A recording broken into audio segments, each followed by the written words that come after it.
많은데 시간이 없어갖고 굉장히 빨리빨리 얘기하세요.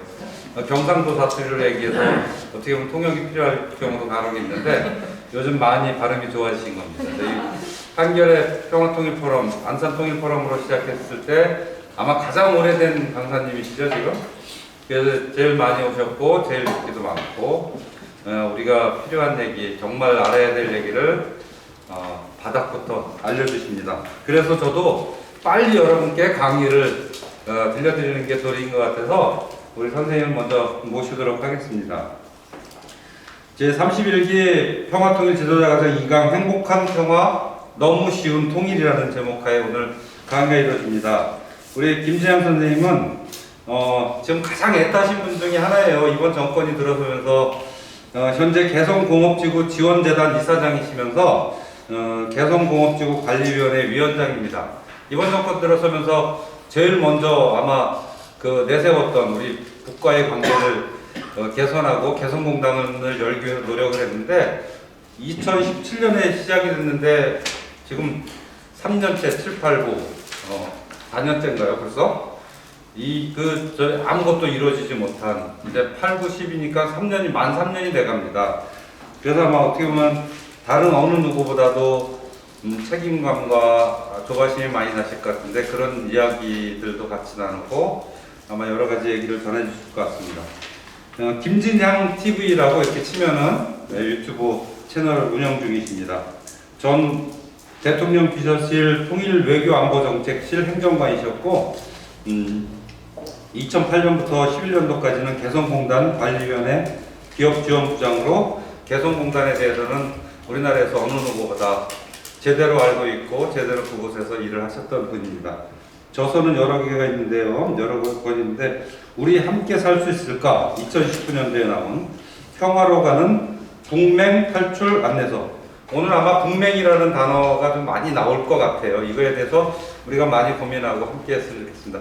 우리 김재양 선생님을 모시고 큰 박수로 모시고 함께 하도록 하겠습니다. 감사합니다.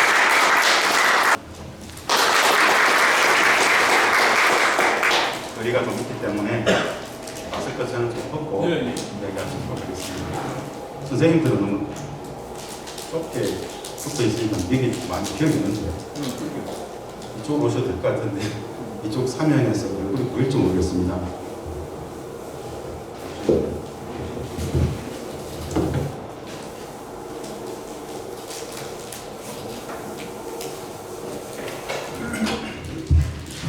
앞쪽에 형광등은 앞쪽 부분만 볼 수 있을까요?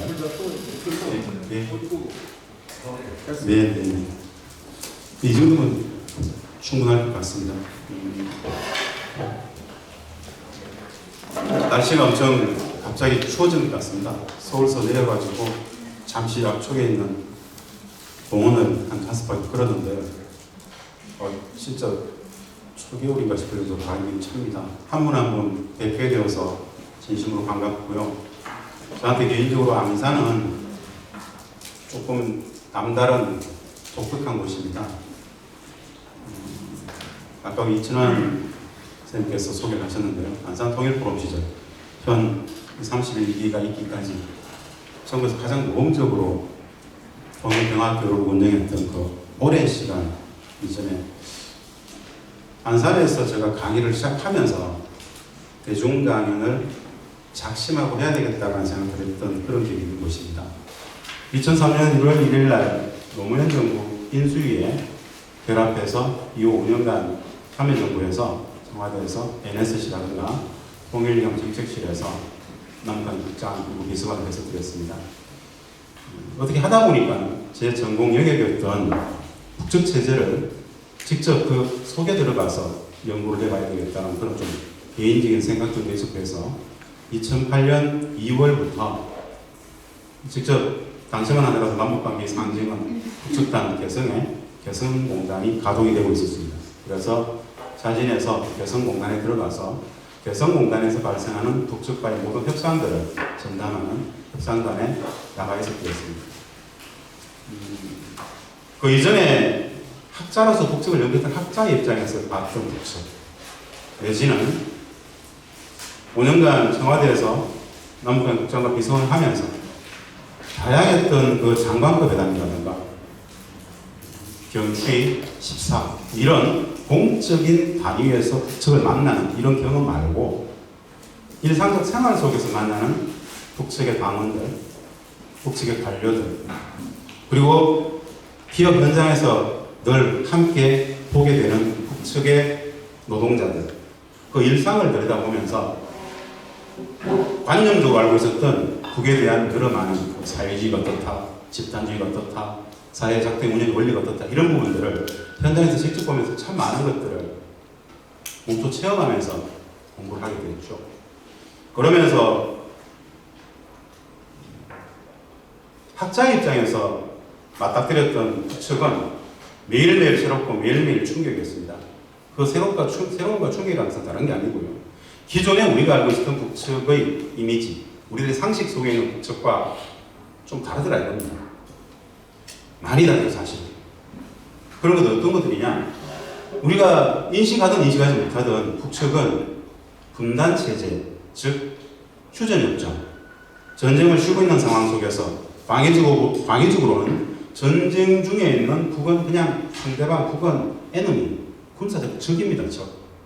극복의 대상, 적은 나쁜 놈들이잖아요. 이게 우리들의 이미지를 완벽히 규정하죠. 북은 그냥 나쁜 놈들이면 충분했습니다.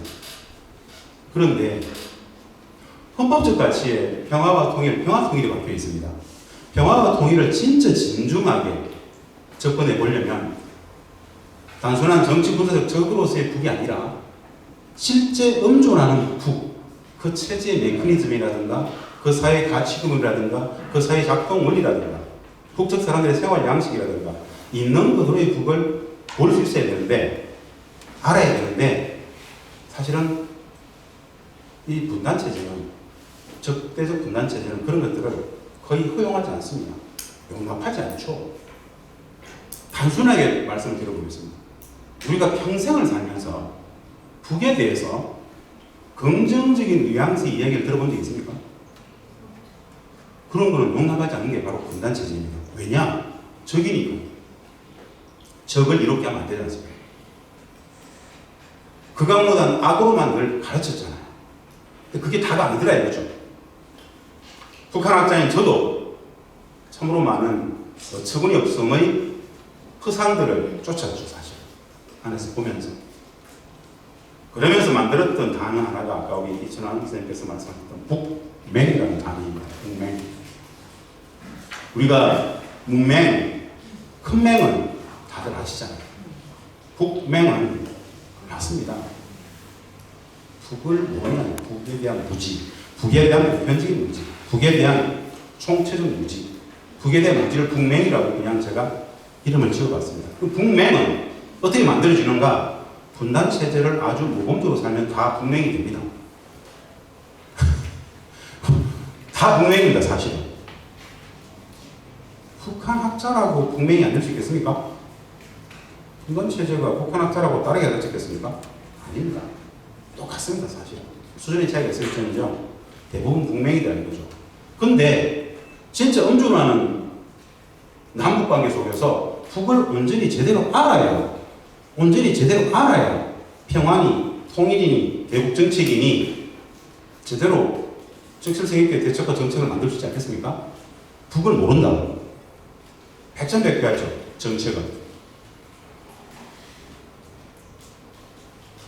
호시탐탐 적화야욕을 노리는 북한은 존재할까요? 툭 던져봤습니다. 지금 제가 질문을. 이 답변에 질문하기 상당히 난해하죠. 심중에 마음은 있는데 패턴하기가 굉장히 힘듭니다. 여러분들 지금 자기 검열하고 계시죠? 그런 삶을 사는 게 바로 분단체제입니다. 전쟁이 국가 전략인 나라가 있을까요? 우리는 그렇게 배웠잖아요. 북측의 국가 전략은 대남 공산화 전략. 그렇게 배웠어요. 이건 상식이잖아요. 진짜 그럴까요? 북측의 국가 전략이 그럴까요? 모르죠. 배워본 적이 없지 않습니까? 만약에 우리 사회는, 우리 모두 사실은 늘 지고지순한 진리와 상식으로서 배웠습니다. 통일, 우리의 소원은 통일, 평화와 통일을 우리는 숭상합니다. 북측도 만약에 평화와 통일을 숭상한다라는 사실을 확신을 가지게 되면, 진짜 그렇다면 평화와 통일이 안 되는 이유가 뭘까요? 사실은 이런 고민 자체를 안 해봤습니다. 분단체제는 그런 것들을 용납하지 않습니다. 이 영역은 가려진 영역이고 은폐된 영역이고 가르치지 않았던 영역입니다. 분단도, 통일도, 북도 완벽히 무지의 영역입니다. 그래서 다 모르는 겁니다. 북맹, 우리 모두 북맹이구나. 좀 편안하게, 우리 다 모르는구나. 이 영역은. 왜 모를 수밖에 없었는가? 분단체제는 비정상적인 체제입니다. 비정상적인 체제이다. 왜 비정상적인 체제인가? 전쟁 중이기 때문에. 우리는 국제법적으로 전쟁을 못 끝내고 있다는 사실은 아실 겁니다. 이 한반도 땅은 2차 세계대전 이후에 가장 오랜 70년 전쟁을 못 끝내고 있는, 전쟁을 유지하고 있는 전쟁 중인 땅입니다. 전쟁 중이기 때문에 어마어마한 비정상들이 강요됐죠.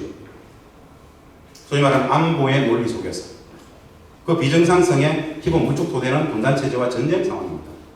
이 전쟁 상황에 5천만 국민들, 우리 국민, 5천만 국민들의 생존권이 늘 벽척간에 서 있지 않습니까? 최소한 종전 평화 정도는 담보돼야 되지 않겠습니까?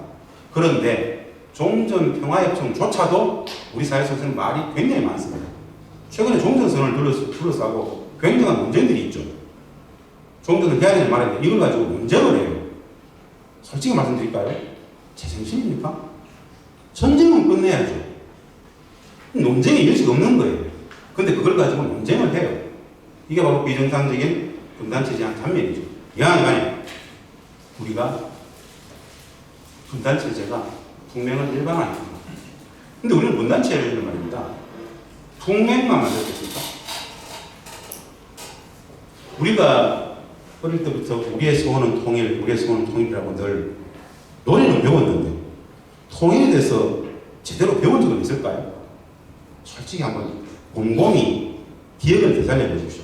학교 교육 속에서 왜 통일해야 되는지, 통일의 방법에 대해서 뭐 이런 거 구체적으로 통일에 대해서 배운 적이 있을까요? 보편적으로 통일 교육은 없습니다. 대부분 통일 교육이라면 내용은 안보 교육이고 방공 반복 교육, 적대 교육을 많이 심습니다. 반목, 실시, 적대, 정오 이런 단문들을 계속 교육을 했었어요. 제가 이런 강의 나오면 항상 묻는 게 있습니다. 오늘도 36개 선생님들한테 물어볼 겁니다. 통일 교육의 부재와 관련해서 아주 단적으로 물어볼 수 있는 한 가지가 있습니다. 통일 교육의 부재, 통일을 가르칠 거 있겠나 이렇게 생각들 하시는데 굉장히 심각한 문제가 하나 있습니다. 굉장히 심각한 문제, 근본적인 문제예요. 저는 단호히 이렇게 이야기합니다. 우리 국민 대부분, 거의 대부분 99.99% 완벽한 대부분 그 모든 국민들이 생각하는 통일은 존재하지 않습니다. 이런 말씀은 굉장히 도발적이죠. 우리 국민 99.9% 대부분의 사람들이 생각하는 통일은 존재하지 않는다고 제가 말씀드렸어요. 통일이 존재하지 않는다. 그게 무슨 뜻일까? 이 질문인데요. 혹시 선생님들 우리 국가의 공식 통일 방안 아십니까? 우리 대한민국의 나라의 공식 통일 방안. 사실 뭐 그런 게 있는지도 사실 모릅니다. 왜 모르는지 아세요? 왜 모를까요, 우리는? 안 가르쳤으니까. 우리나라에는 말입니다.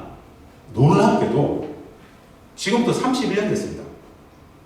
1989년 9월에 노태우 정부 때입니다. 노태우 정부가 통일 방안을, 국가의 공식 통일 방안을 만들어가지고 정부 차원에서 이것을 발표하면 다음 정부가 부정할 수도 판단해서요. 엄격히 법제화하기 위해서 국회가 비중 공포하게 했던 나라의 공식 통일 방안이 존재합니다. 진짜 잘 만들어놨습니다. 아, 저런 거였구나. 저게 통일이었구나. 민족 공동체 통일 방안이라는 건데요. 이름을 들어보신 분 있으실 겁니다. 근데 진짜 중요한 건 이름이 중요한 게 아니고요. 통일의 실체적 개념입니다. 통일의 과정, 절차, 방법에 대한 이해를 우리가 전혀 못하고 있다는 것이죠. 어떤 거냐면요. 우리는 통일을 그러면 대부분의 국민들은 거의 99% 정도 통일을 어떻게 생각하냐면요. 남과 북이 휴전선을 허물고 완벽히 정치제도, 경제제도, 법제도가 완벽히 하나 되는 명실상부한 완전 통일, 그것만 통일로 상정해요. 그래서 이런 말을 하잖아요. 통일은 도둑처럼 찾아온다. 새벽처럼 찾아온다. 내지는 자고 일어나 보니까 통일되어 있더라. 어처구니 없는 이야기죠. 그건 거짓말입니다. 말도 안 되는 이야기예요. 그런 통일은 어마어마한 재앙입니다. 국민의 행복을 완벽히 유린한다는 겁니다. 존재하지 않는 통일이 말도 안 되는 통일. 통일을 왜 이야기합니까? 기본적으로 통일을 이야기하는 이유는 말입니다. 분단이 국민 불행의 구조적 근원, 물적 환경이 분단이 국민 불행의 구조적 근원이기 때문에 평화와 통일이 국민의 행복을 담보한다고 판단하기 때문에 국민 행복을 위해서 통일이 필요한 거예요. 궁극의 가치는 이 공동체를 살아가는 우리 국민들의 행복이에요. 그 행복을 건져서 흔들어버리는 물적 환경의 가장 큰 문제가 분단 체제이기 때문에 분단을 허물고 평화로 통일로 가자. 이것이 국민의 행복의 원리죠. 그런데 전쟁을 해서라도 통일해야 될까요? 말도 안 되는 이야기죠. 89년 9월 우리 국가가 발표했던 노태우 정부가 발표했던 그 민족 공동 통일 방안은 통일을 어떻게 설명하냐면요. 통일의 구체적 과정, 절차, 방법으로서 통일을 1단계, 2단계, 3단계 수십 년간의 오랜 평화의 과정 전체를 수십 년간의 평화의 과정 전체를 통일이라고 상정합니다. 근데 이런 내용들을 국민들에게 이 통일교육을 안 했어요. 안 했기 때문에 사실은 정체성이 없는, 현실성이 없는 저는 이상한 통일들만 계속 이야기했던 거예요. 최초의 이야기부터 잘못된 것이죠, 사실. 좀 이따 볼 겁니다.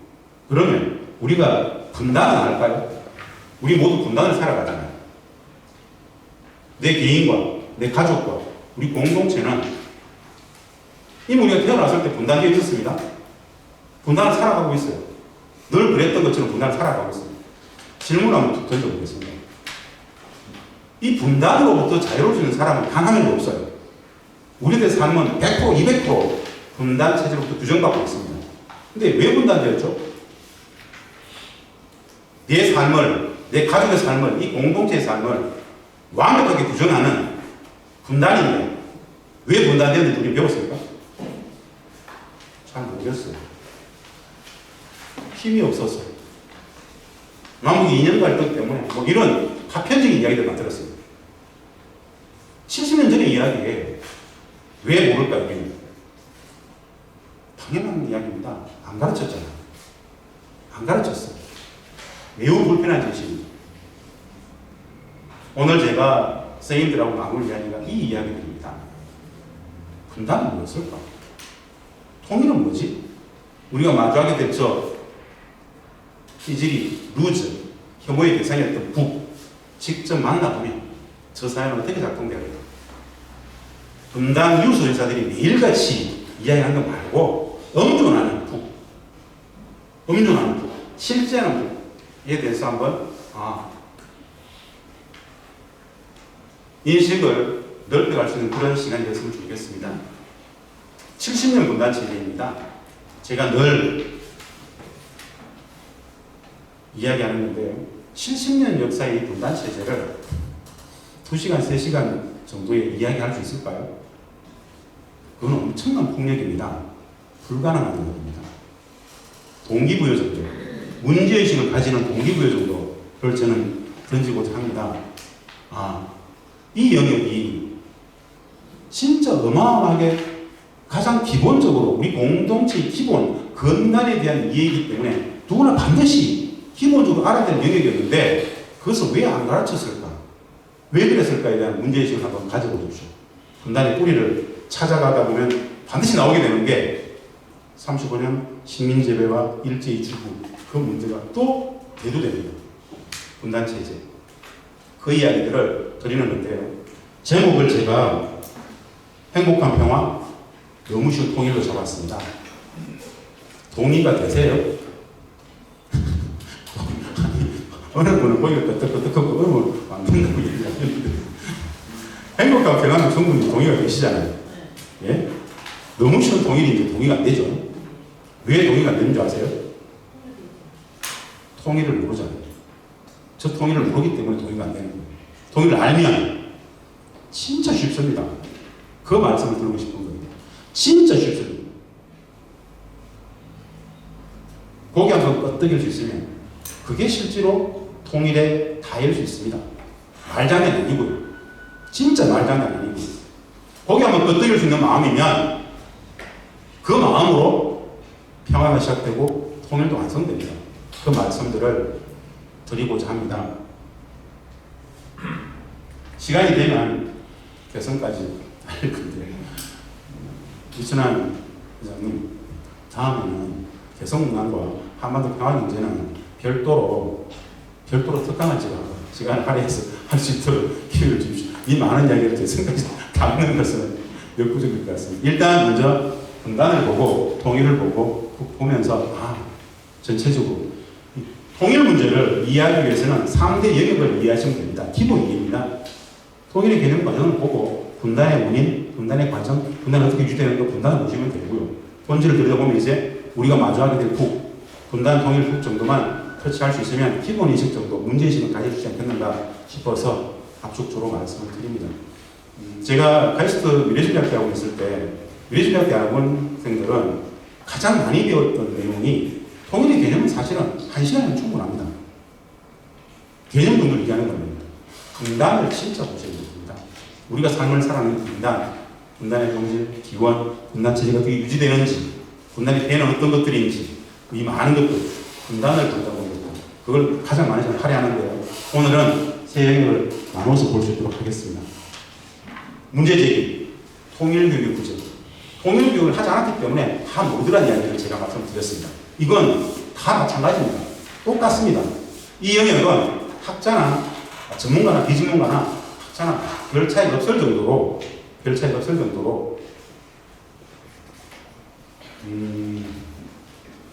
분단 체제는 엄혹한 체제이죠. 1969년도에 통일원을 만들었습니다. 현재 통일부죠. 통일원은 왜 만들었을까요? 박정희 정부는 통일원을 왜 만들었을까요? 통일을 위해서 만들었지 않습니까? 그 통일은 어떤 통일이었을까요?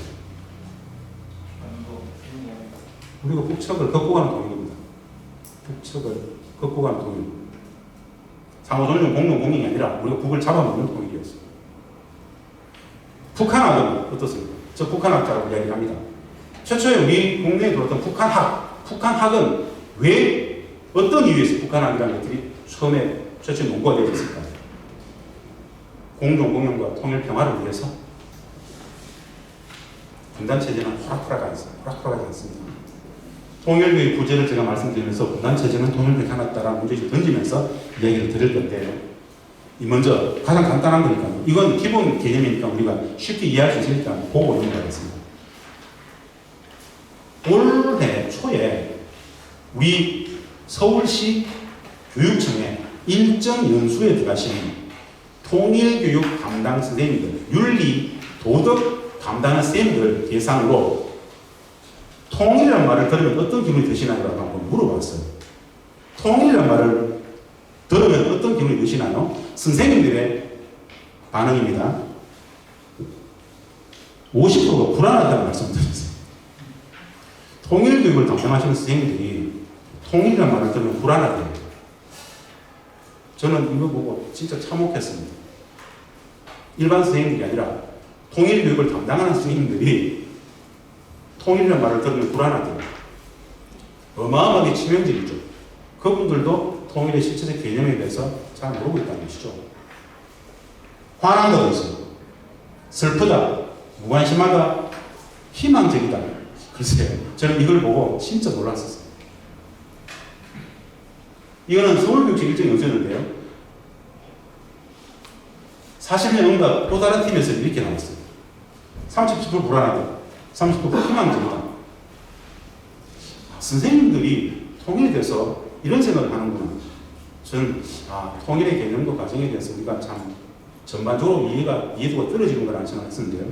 지금 보시는 아까 말씀드렸었죠. 국가의 공익통일만 아는가? 그런 거実態하는 것은 아는가? 왜 몰랐을까? 몰라도 되는 걸까? 단지 않은 얘기죠. 우리 국가의 공익통일 방안은 바로 아까 말씀드렸던 이 민족 공동체 통일 방안이라는 게 있습니다.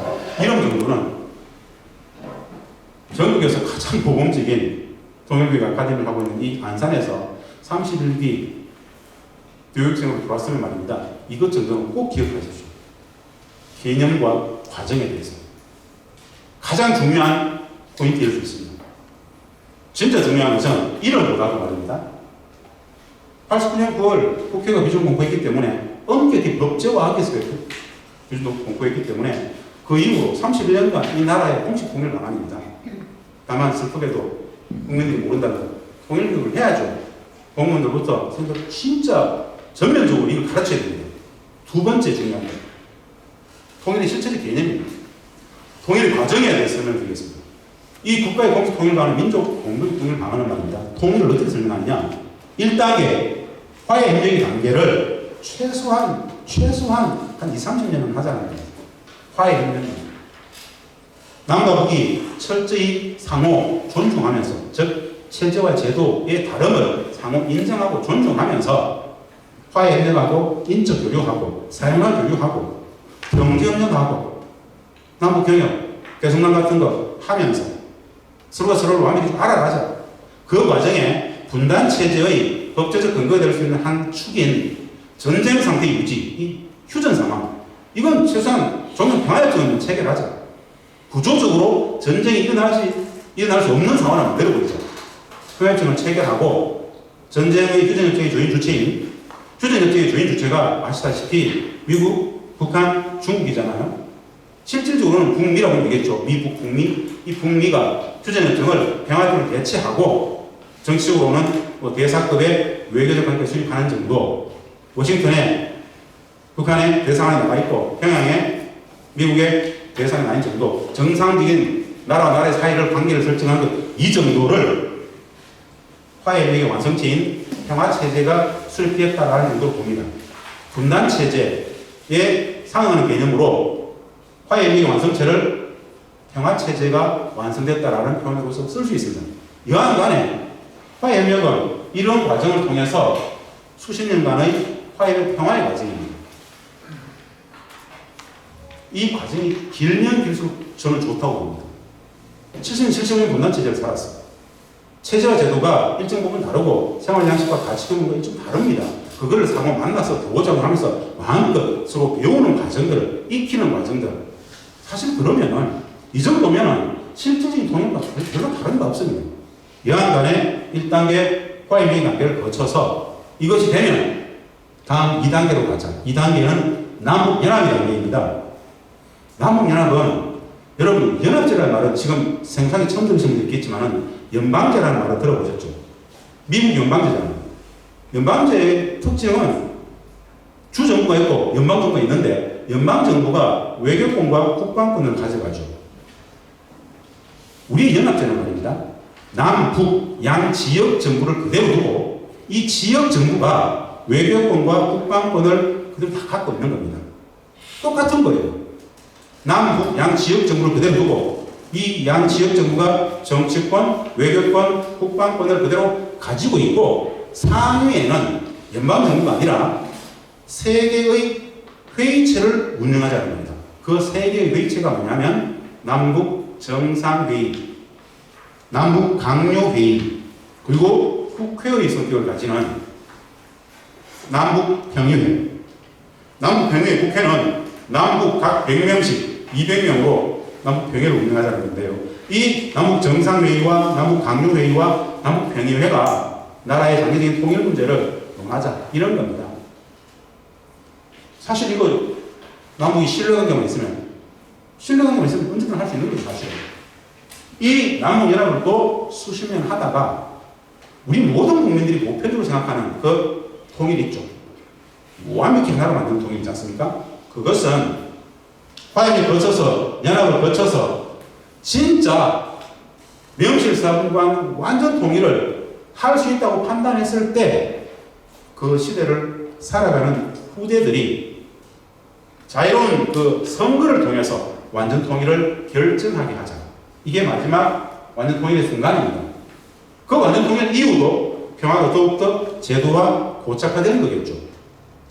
그래서 우리 민족 공동 통일을 나가는 통일을 1단계 화해협력, 2단계 남북연합, 3단계 완전 통일로 나아가는 오랜 수십 년간의 평화의 오랜 과정이다 라고 이야기합니다. 그래서 수십 년간 목전의 현실로서의 통일은 뭐였냐? 평화가 통일인 거죠. 이 수십 년간 남과 북은 평화 공존, 평화 번영의 과정을 충분히 거치는 거랍니다. 굳이 화해협력의 관계, 굳이 남북연합의 관계 이야기했지만 수십 년간의 오랜 평화 공존, 평화 번영의 과정을 거친 이후에 완전 통일로 나아간다고 보는 거죠. 우리의 개념에 있는, 우리의 인식에 있는, 상식에 있는 통일은 이 앞단계가 없죠. 그냥 완전 통일만 생각합니다.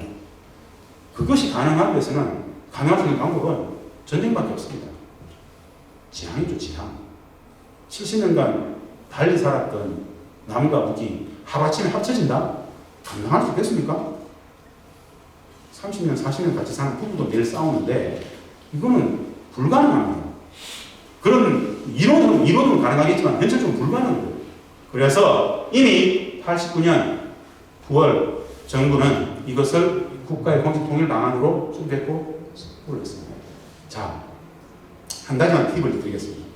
이 민족 공동 통일 방안은 말입니다. 원래 89년 9월 발표될 때는 이름이 한민족 공동 통일 방안이었습니다. 이걸 김영삼 정부 때 한민족을 민족으로 바꿨죠. 이 민족 공동 통일 방안의 원안, 원 모델은 모 정치인이 만들었던 통일 방안을 모델로 해서 만들었어요. 이 민족 공동 통일 방안의 원 모델을 만든 사람은 누구일까요? 우리 국가의 공동 통일 방안인 이 민족 공동 통일 방안의 실질적인 원형으로서의 모델이 있었습니다. 그것을 노태우 정부 때 그냥 조금 수정해가지고 이렇게 발표를 했어요. 그것은 뭐였을까요? 다름 아닌 김대중 대통령. 당시만 하더라도 89년 버리면 야당 정치인이었죠. 정치인 김대중의 1960년대 공화국연합제라는 게 있습니다. 공화국연합제. 그 공화국연합제를 사실은 당시에 3단계 통일 방안이라고 했습니다. 그것을 모델로 해서 국가의 공동 통일 방안을 만들었다라고 보시면 정확합니다. 89년 당시에 이원구 통일부 장관이 그것을 공식 석상에서 발표를 했었습니다. 사실은 정치인 김대중의 공화국연합제가 민족 통일 방안의 원 모델이었습니다라는 얘기가 있었습니다. 사실 거의 흡사해요. 자, 팁이었었고요. 자, 대충 그러면 수십 년간의 오랜 평화의 과정으로서 목전 현실로서는 평화가 통일이라고 말씀드렸습니다. 주변 분들하고 이야기할 때 말입니다. 야, 너 통일에서 어떻게 생각하냐? 통일에 찬성하냐 반대하냐? 이런 질문은 굉장히 폭력적인 질문입니다. 그렇게 물으면요, 강론을 나갑니다. 그래, 통일은 돼야 안 되겠나? 그런데 그거 굳이 할 필요 있겠나? 강론을 하게 되죠. 질문을 말합니다. 가장 적실성 있게 던지려면, 너 평화에 찬성하는 반대하는 물어보십시오. 평화에 찬성하지 않는 사람은 없습니다. 남과 북의 평화에 찬성하는 사람이면 통일에 찬성하는 것이죠. 실제적 개념은 평화입니다. 행복과 평화, 너무 쉬운 통일, 그 평화는 어떻게 오는가? 여기에서 말입니다. 1단계 화해협력부터 3단 완전 통일까지 수십 년간의 오랜 평화의 과정에 딱 한 가지 마음, 한 가지 정신, 한 가지 태도가 평화를 만들고 통일을 완성한다고 했습니다. 그 한 가지 마음이 뭐냐면요, 바로 남과 북의 차이와 다름에 대해서 거기 한번 어떻게 해줄 수 있는 상호 존중의 마음이면 지금 평화가 시작되고 그 마음들이 모여서 통일도 된다는 겁니다. 분단체제는 말입니다. 리마인드 시켜드리면 말입니다. 매일같이 북을 비난하고 욕하고 손가락질하는 상호 자기관계죠. 왜 분단체제는 매일같이 죽일 듯이 나쁜 놈, 찌질한 놈, 루저, 혐오의 대상으로 매일같이 분단 유수회사들은 왜 매일같이 그렇게 적대를 정오를 양산할까요? 분단체제가 유지되는 비결입니다. 우리가 신문을 보는 말입니다. 신문을 보면 매일같이 북한 관련 뉴스들이 항상 뜹니다. 단 하나도 빠지지 않고 항상 있습니다.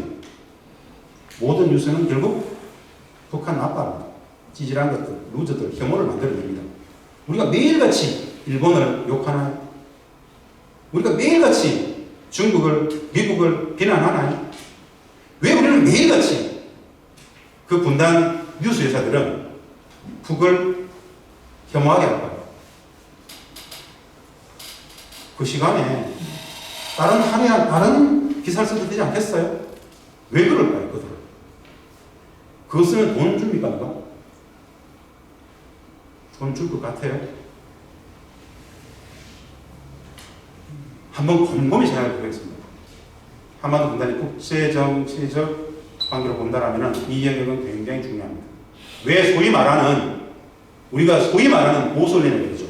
저는 그 발언에, 그 개념 교정에 동의하지 않는데요. 분단 뉴스 회사들은 왜 매일같이 북한과 관련된 네거티브 기사들을 매일같이 양산할까? 분단 체제가 유지되는 비결입니다. 그것이. 그 비난만 중단해도, 그 미움만 가르치지 않아도, 그 비난을 중단해도 신압으로 평화는 올걸요. 매일같이 욕하지 않습니다. 역지사지에 봤을 때 북측은 매일같이 노동신문을 통해서 남측을 계속 욕할까요? 우리는 노동신문을 본 적이 없죠. 왜 우리는 매일같이 그러고 있을까요?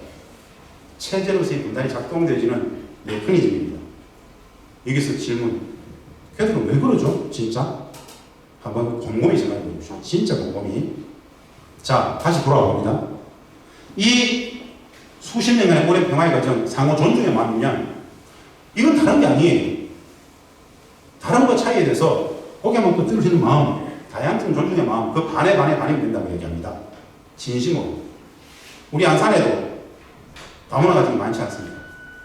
고려인부터 진짜 전국의 어느 단위보다도 이 안산은 독특한 시민 구성이 있잖아요.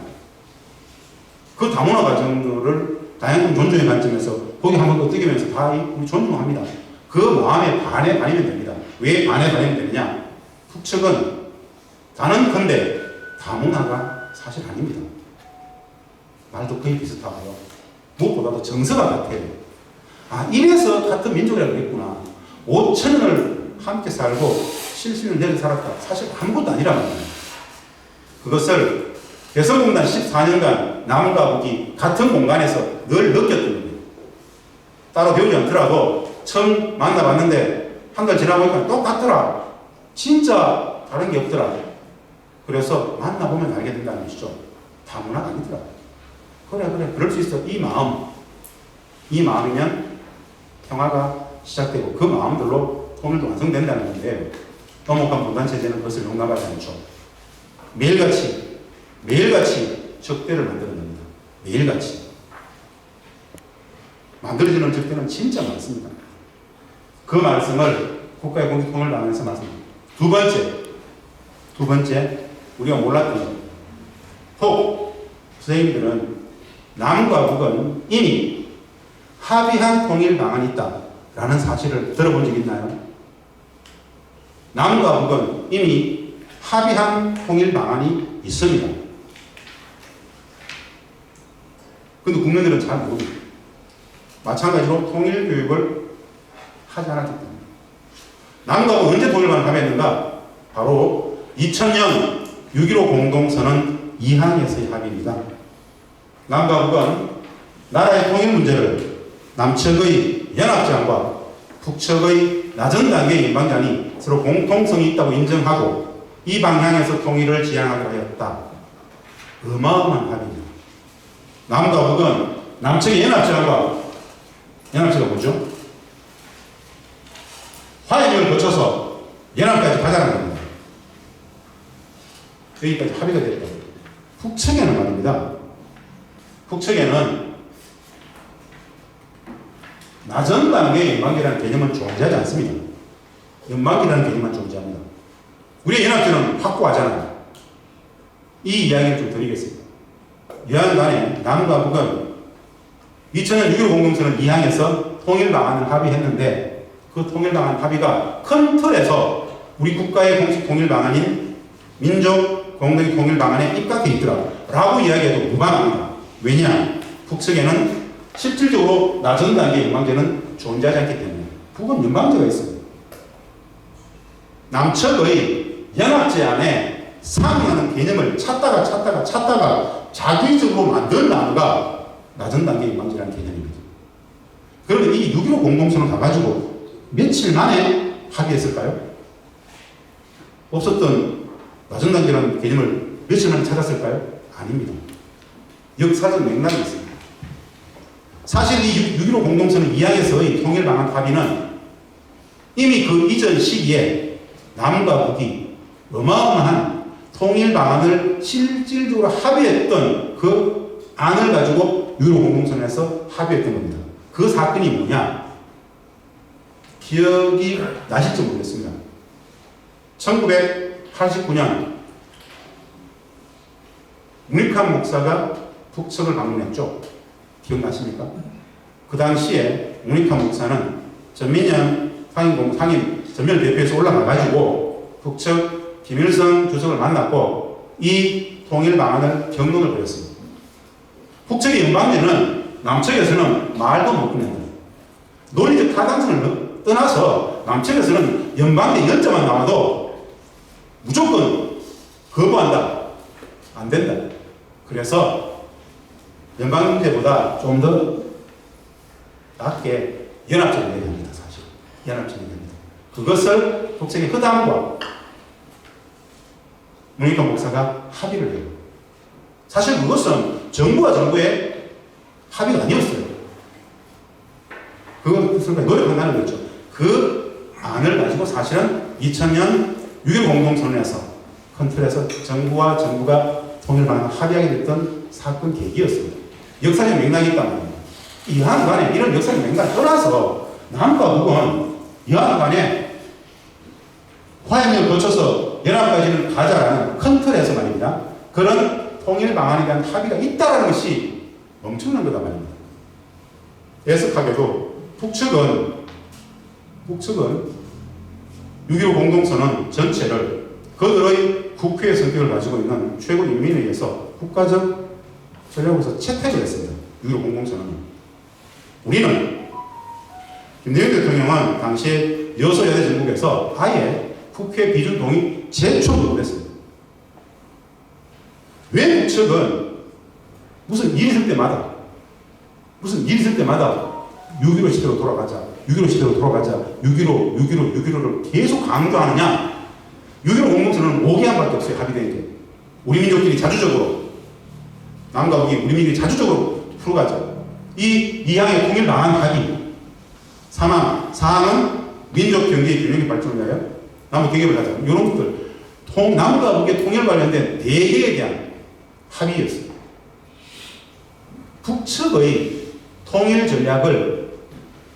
북측의 통일 전략이 뭡니까? 라고 물으면 말입니다. 선생님들. 그냥 뭐 조국 통일 실대 강냉이니 뭐니 이런 어려운 얘기 하지 말고요. 북측의 통일 전략은 다른 거 아닌데 6.15 공동선언인데 이렇게 말씀하셔도 틀리지 않습니다.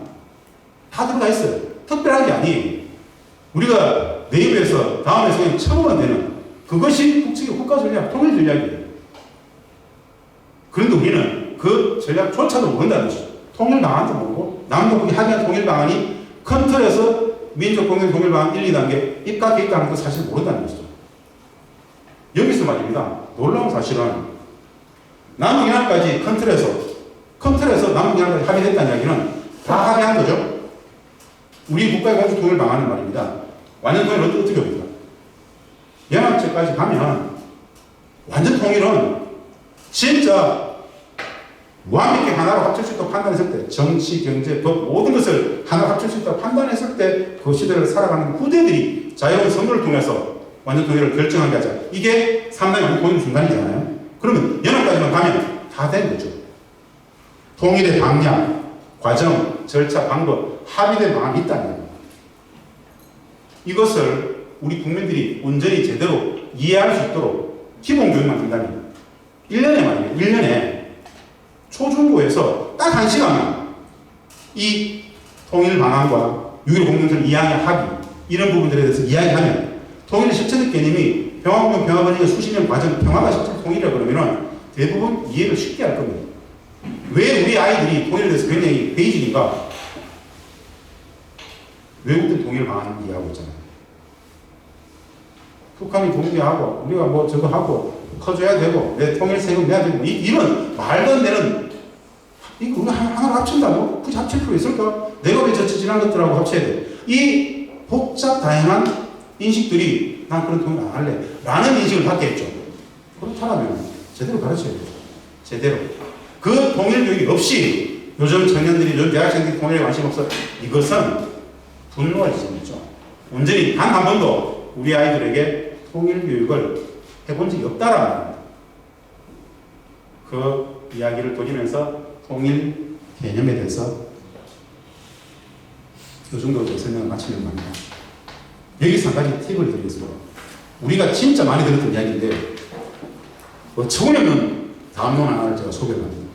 다들 들어보셨던 이야기들 통일 비용론 질문 한번 드려보겠습니다. 민족 공동 통일 방안은 말입니다. 1단계 화해의 단계부터 완전 통일까지 가는데 수십 년간의 오랜 평화의 과정 속에서 통일 비용론을 통일 비용을 얼마를 상정할까요? 참 모르겠죠. 많이 들 것 같죠? 정답은 뭔지 아세요? 고전적인 정답은 통일 비용론은 존재하지 않습니다. 통일 비용은 어떤 거냐면요. 통일 비용의 고전적 개념은 뭐냐? 클래식한 통일 비용의 고전적 개념은 북한의 붕괴를 상징합니다. 북한이 붕괴했을 때 2,500만 전체 북한 민들의 그 주민들의 사회복지를 우리 국민들이 다 책임지고 그들의 1인당 GDP를 자본주의 이미지를 관점에서 1인당 GDP를 3,000불, 5,000불, 7,000불 계속 올려가는데 대한민국 국민들이 향후 50년간, 70년간 매년 1인당 통일 세금을 수백만 원, 수천만 원씩 항상 부담해야 된다. 이게 통일 비용론의 고전적인 개념이에요. 민족 공동 통일 방안은 북측의 붕괴를 상정하나요? 말도 안 되는 이야기죠. 우리는 이미 개성공단을 너무 계획을 해봤어요. 이 과정은 어마어마한 상호 윈윈의 과정입니다. 상상할 수 있는 정도로. 여기서 질문.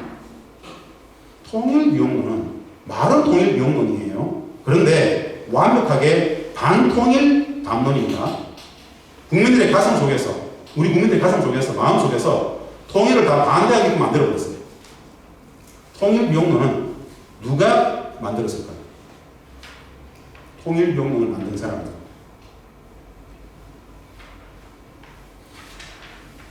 제가 좀 더 분단해서 말씀드릴 건데요.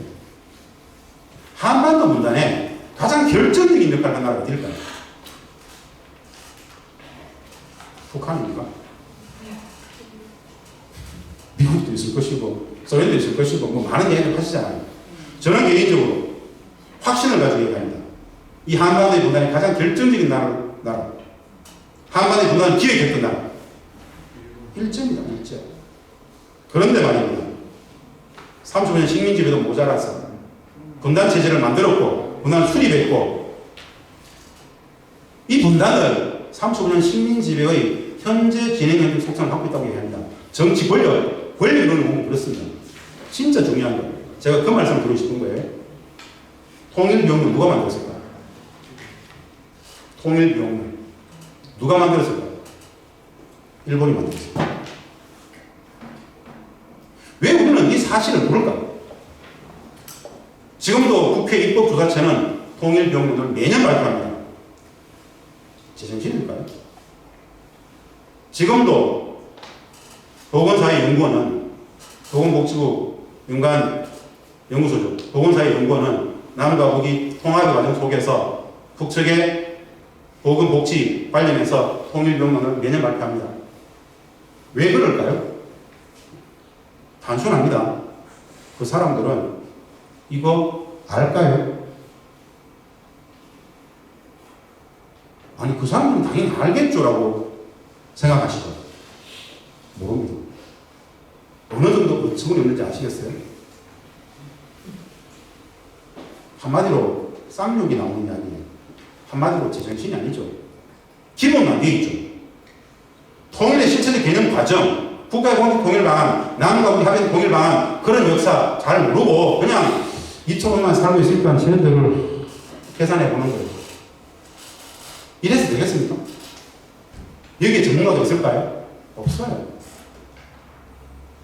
미국 유학 갔어요. 30년 유학했고 미국이 진짜 미국이 정통해. 미국은 잘 알아요. 북미 관계 분석이 될까요? 북을 모르는데? 중국 유학한 사람이 있어요. 중국 전문가예요. 북중 관계 분석할 수 있을까요? 북을 모르는데? 완벽한 맥인데? 가장 상수는 뭡니까? 우리는 알잖아요. 가장 상수는 진짜 통일과 평화를 이야기하려면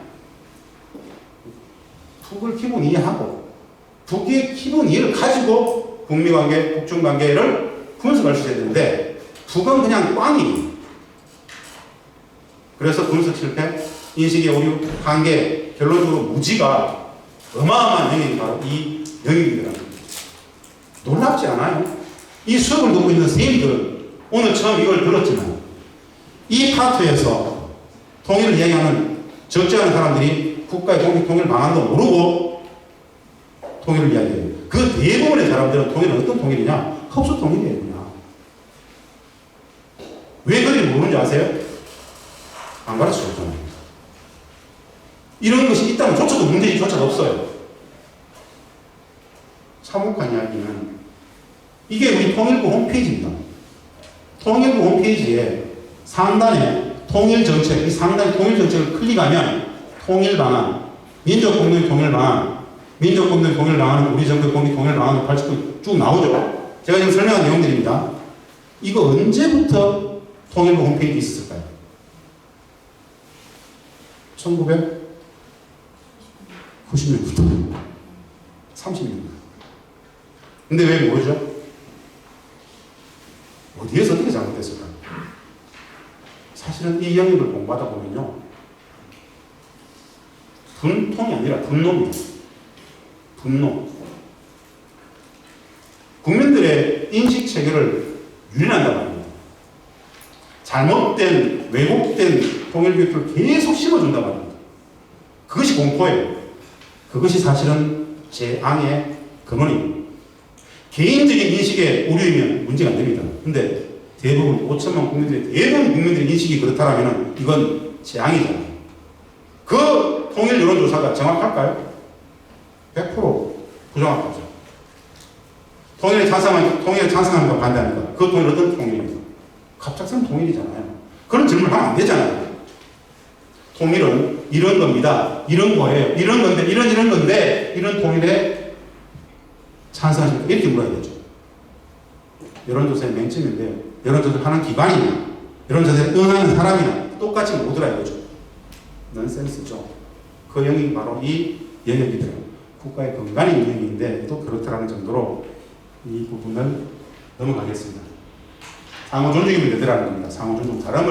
다른과 차이를 옳고 그름이니, 맞고 틀림이니, 선과 악이니, 이런 이분법적 흑백 논리로 재단하지 않으려는 마음. 그럴 수 있어. 라는 그 마음 하나는 이미 평화가 시작되고 그 마음으로 통일도 나아가더라는 겁니다. 이 확신은 개성만 14년에 남과 북이 함께 했던 그 체험적, 실증적 경험을 가지고 다시 말씀드립니다. 좀 이따 말씀을 드릴 수 있도록 하겠습니다. 평화가 통일이다. 상호 존중이 되더라. 다른 분이 되더라. 이 정도 문제는 분단에 대해서 잠시 말씀을 드리는데 시간이 제가 아까 강의 모두에 말씀드렸던 분단에 대한 기본 이해인데 왜 분단되었을까요? 왜 분단되었을까요? 이 질문입니다. 뭐 많은 설명들을 할 수 있습니다만 우리는 그냥 휴전설 중심으로 남과 북의 분단이기 때문에 이 분단의 문제를 남북의 문제로 보려고 합니다. 그런데 우리는 이미 일찍부터 들었죠. 몽양 이원영 선생님, 여하간에 백범 선생이나 김규익 선생이나 수많은 동물주동가들이 해방된 땅에서 최초로 했던 이야기들이 있죠. 이 땅의 분단은 외세가 달랐다. 이 땅은 외세가 달랐다. 너무 자명한, 너무 심플한, 너무 명료한 정의입니다. 그런데 우리는 그 말만 알지 진짜 어떻게 됐는지 잘 모르고, 왜? 누구도 가르치지 않았고 가르칠 수 없었고 우리는 배우지 못했기 때문에 그런 겁니다. 이런 문제를 한번 가져보세요. 뭐냐? 2차 세계대전에 두 전범국가가 지금 나란히 당시에 독일과 일본의 연합 속에서 이런 사진을 찍었습니다. 2차 세계대전에 두 전범국가가 지금 이 자리에 있습니다. 2차 세계대전에 전범국가였던 이 독일을 전범국가였기 때문에 연합국은 그 전쟁의 책임을 물어서 독일을 서독과 동독과 서독으로 분단시켰죠. 전쟁에 대한 책임을 물었던 겁니다. 그러면 똑같은 맥락과 이치대로 가면 전범국가였던 일본은 책임을 물어서 분단시켰어야 되는 거 아닙니까? 왜 우리가 분단되어짐을 당했을까? 라는 문제의식에 대해서 단 한 번이라도 생각해 본 적 있습니까? 분단체제는 그런 것들은 용납하지 않죠. 2차 세계대전의 전범국이던 독일을 1945년 2월 크림반도의 휴양도시 얄타에서 루즈벨트, 스탈린, 처칠 세 지도자가 다시는 이 독일을 나쁜 일 못하게 그냥 완벽하게 무력화시켜버리려 해서 독일 분할을 결정했죠. 이 45년 2월의 얄타의 결정은 독일에게도 독일 분할을 결정시켰던 엄청난 사건이었습니다만 정작 일본에게는 다음 차례는 우리겠구나, 우리가 분할될 수 있겠구나라는 어마어마한 공포를 안겨줍니다. 이때부터 일본은 어마어마한 공작을 하게 됩니다. 전쟁 중에 있었던 소련의 스탈린을 찾아갑니다. 전쟁 중에 있었던 트루만을 찾아가죠. 45년 4월에 루즈벨트가 급서를 합니다.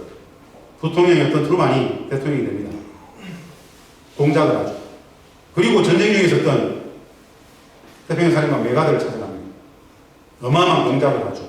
결국 그 부안의 속에서 미, 소 함께 맞물려서 일본은 분할을 모면하고 조선반도가 분단되어지는 비극을 맞게 됩니다. 혹자는 이것을 가지고 우리는 힘이 없었기 때문에 뭐 당한 거 아니겠습니까? 물론 맞죠. 물론 힘이 없었기 때문에 당한 것이 맞습니다. 그런데 이게 필요 충분 조건은 아니에요. 무슨 뜻이냐? 우리처럼 2차 세계대전이 끝났을 때 우리처럼 똑같이 식민지에서 해방이 되었던 약소국가는 총 78개 국가가 있었습니다. 그 중에서 속성을 본다면 유일하게 우리입니다. 우리만 78개 국가 중에서 유일하게 우리만 속성을 본다면 분단이 된 겁니다. 물론 예멘도 분단됩니다만 그것은 우리와 속성이 달라요. 왜 78개 국가 중에서 우리만 분단됨을 당했을까요? 누가 이 분단을 기획했을까요? 이 영역을 우리가 묻어놓고 이야기하지 않고 평화를 이야기할 수 있을까요?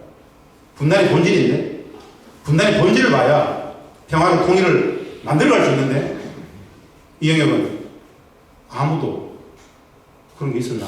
라는 수준에서 대충 넘어가도 될까요? 혹 1592년 다들 기억하시는 1592년 임진왜란 당시에 말입니다. 일본이 조선에 진출했을 때 올라가다가 명을 만났죠. 명나라하고 싸우게 되죠. 당시에 일본이 트릭으로 시간을 벌기 위해서 명나라에게 제안했던 분할선이 있습니다. 평양 이북은 너네들이 가져가고 명나라가 가져가고 평양 이남은 우리가 가져갈게. 라는 분할선을 제안했다는 사실을 들어본 적 있습니까? 그러면 가깝게는 1894년 대한민국이 우리 한반도 역사 속에서 근대성의 시효로 보는 동학, 가보 농민혁명, 가보 동학 그 시기에 이 빌미로 진주했던 청일, 이 청일 전쟁의 틈바구니 속에서 청과 일은 한때 한강을 기점으로 한강 이북을 청이 가지고 한강 이남을 일본이 가진다 라는 협상을 했던 사실을 들어본 적 있습니까? 몰라도 될까요? 그러면 로열 전쟁 당시에 러시아와 일본이 전쟁에 막 돌입하려고 그러니까 영국이 개입해가지고 중재를 했습니다. 너네들 싸우지 말고 그냥 한강 이북은 러시아 너가 먹고 한강 이남은 일본 너희들 먹으라 라고 영국은 러시아와 일본에게 한강을 중심으로 한반도 분할선을 제안했다는 사실을 들어본 적이 있습니다. 우리는 몰라도 되죠. 그들이 다 했었으니까. 카스라 테프트 미량을 아시죠? 카스라 테프트 미량. 일본의 카스라 수상과 미국의 테프트 육군 대장이 서로 미량을 했죠. 조선반도는 우리 미국이 관심 안 가질게. 일본 너네들이 가져가. 대신에 일본 너네들은 필리핀에 관심 가지지 마라. 필리핀은 우리가 가져간다. 조선과 필리핀을 일본과 미국이 가져가기 위한 미략을 카스테테 미략으로서 했죠. 1945년 8.15 해방이 되고 38선이 30분 만에 그냥 툭 꺼졌을까요? 아니면 누군가가 이미 던졌던 선이었을까요?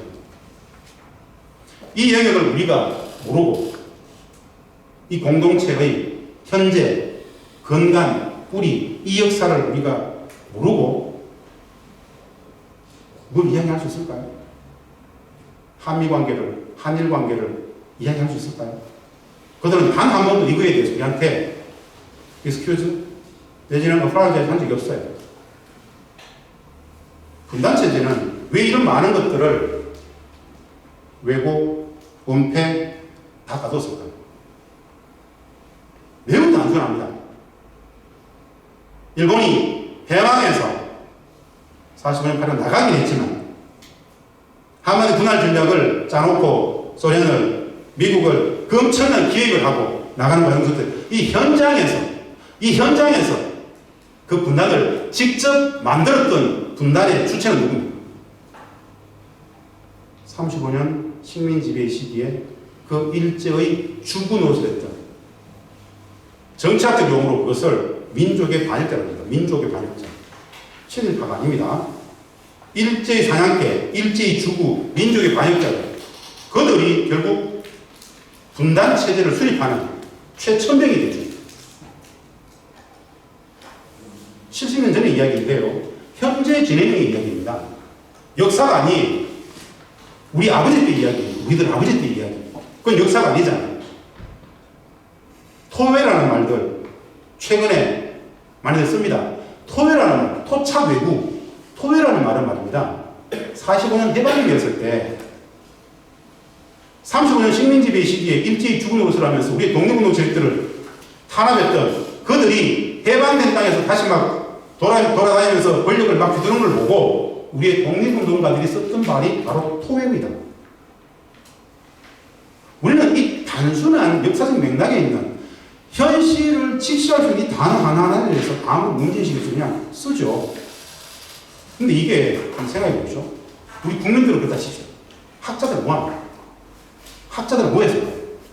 왜 이런 이야기들을 왜 공유하지 않고 왜 가르치지 않고 왜 그랬을까요? 학자들이라고 무슨 뭔 능이 됐겠습니까? 다 잡아가두고 족쳐버리고 묶어버리고 그게 바로 분단체제죠. 35년 식민지배의 현재 진행형의 속성을 가지고 있는 게 바로 분단체제입니다. 분단은 바로 그들이 만들었죠. 이렇게 생각하시면 됩니다. 정치 권리 이론이 분단은 말입니다. 남과 북이 갈라지는 큰 틀에서 미소의 패권이 있었겠지만 우리 국내로 본다라면은 소위 말하는 몽양 이원영 선생이나 백범 김구 선생이나 이런 사람들이 일제히 주구 30년 식민지배 시기 일제히 주군으로 했던 그들에게 역청산당했던 결과가 분단체제 수립의 과정을 나아갔다고 이야기해도 큰 틀에서 틀리지 않습니다. 이 본질을 들여다볼 수 있는 것, 분단의 본질입니다. 이렇게 성립되어졌기 때문에 가리고 은폐하고 왜곡할 게 너무 많았어요. 일제히 주군으로 했던 그들이 결국 분단 권력이 됐습니다. 그들이 기득권 체제가 되었습니다. 일제히 주구, 분단 권력, 기득권 체제가 되었죠. 이 일제히 주구들이 가장 싫어하는 알레르기 반응을 내는 세 가지가 있어요. 단어를 주세요. 세 가지 단어. 그게 뭐냐면 첫 번째, 민족이라는 개념을 강렬하게 반대합니다. 왜죠? 그들은 애초에 민족이 없었어요. 일찍이 민족을 배신하고 일신의 영달을 위해서 일왕에게 충성했기 때문에 그들은 누군가 민족이라고 그러면 아주 쌍심기를 켜봅니다. 민족의 개념을 부정하는 인간들입니다. 그리고 싫어하는 개념이 똑같은 교회에 있습니다. 이들이 가장 싫어하는 개념이 하나 또 공동체라는 단어예요. 공동체를 진짜 싫어해요. 공동체성, 더불어, 함께, 나눔, 배려, 관용 이런 거 진짜 싫어해요. 힘만이 존재한다. 나만 잘 되면 된다. 나만 아니면 된다.